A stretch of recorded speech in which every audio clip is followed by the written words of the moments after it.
Our business is definitely seasonal in the winter holidays, also known as Christmas. um, that is a huge driver for a lot of things that we do in terms of our cash flow, in terms of production, and preparing for a huge ramp up in sales. So the rest of the year, for most of the year, we're pretty steady. There aren't like any other like really big jumps in our sales flow. But coming into like late summer, we start planning for the holiday season for production. And that's when cash flow becomes totally challenging because we manufacture so much ourselves, we have to buy the raw materials way in advance of when we're actually going to sell that, like weeks or months in advance. And so there's a huge outlay of cash that just puts us, I call it threading the needle for sort of a unintentional sewing metaphor, but just squeezing through this tiny little channel, spending every last dime that we have and just crossing our fingers that come Black Friday, people will start shopping and then all that money will come back and then some. It's such a condensed period of time that you're hoping to see results. It's so make or break. If you don't have a good holiday season, it could put you out of business. Like it's that crucial. And I know so many businesses, particularly retail businesses, share that, even huge businesses. This year, I saw an improvement, I believe largely based on some of the lean manufacturing practices that I've been learning about and we've been putting into place. So I think that's really helping cash flow because we've been running production differently, a lot more lean and just in time, even though I thought kind of we were already doing that, but we're doing it even more intentionally. And then also how we manage our materials buying and how we manage our inventory. So I think we're finally feeling a little bit of a relief from that crunch because of that, thank goodness. There are so many things about running a business that are out of your control in terms of just like the economy, politics, like what's happening in the world, how are people feeling, these buying habits, all this kind of stuff. It's like you don't know.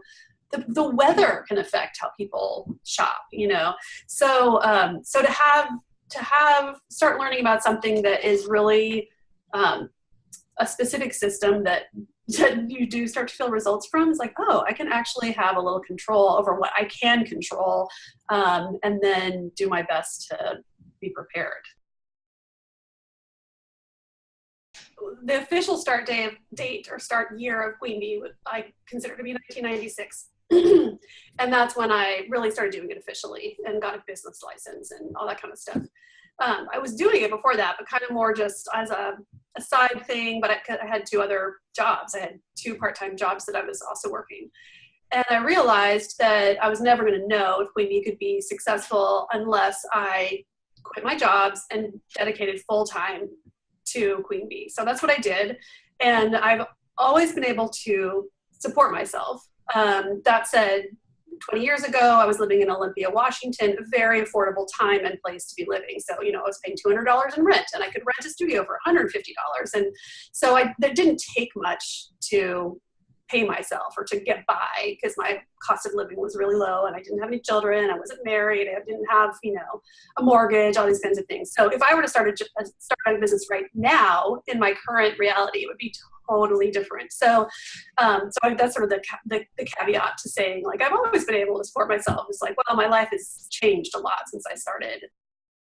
Even though I've always been able to support myself, and now I, contribute to supporting my family along with my husband, there have been times when I haven't been able to pay myself, in order to pay my employees. I don't get paid. In order to buy the materials we need, I don't get paid, or I fork over whatever money I have to get the business through. So there's a ton of self-sacrifice in terms of finances that have come into play to keep my business going.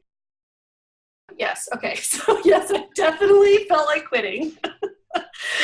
I don't know who would be doing this for 20 years and never wanted to quit. Since the recession, which is now, 8 years ago, is when it really started hitting me in my business. So that's, quite a number of years now.